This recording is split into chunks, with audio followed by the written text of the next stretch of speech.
এর আগের ভিডিওতে আমরা এই n বিজোড় হলে কিভাবে মধ্যক বের করতে হয় সেটা দেখিয়েছিলাম।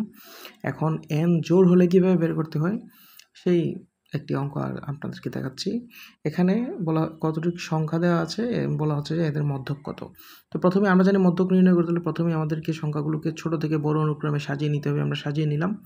এখন n পেয়েছি আমরা 8টি, 1 2 3 4 5 6 7 8 8টি আমরা পেয়েছি। তো n যেহেতু জোড় 8 হয়েছে, তো এক্ষেত্রে আমাদের মধ্যক হবে n/2 তম পদ এবং এর পরের পদ অর্থাৎ n/2 + 1 অর্থাৎ এর ঠিক পরের পদের গড় যদি আমরা নিই তাহলে আমরা মধ্যক পেতে পারি।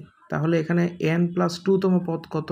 12। n+2 মানে হচ্ছে 8/2 অর্থাৎ 4 তম পদ। 1 2 3 4 এ হচ্ছে 12। আর এর ঠিক পরের পদ অর্থাৎ +1 তম পদ, এটা পেলে আমরা কত? 14।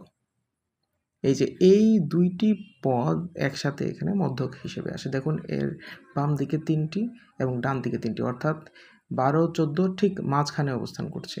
ঠিক আছে? তাহলে 12 14 এর গড় যদি আমরা নেই তাহলে কিন্তু আমরা 13 পাই, অর্থাৎ আমাদের এখানে মধ্যক হচ্ছে গিয়ে 13।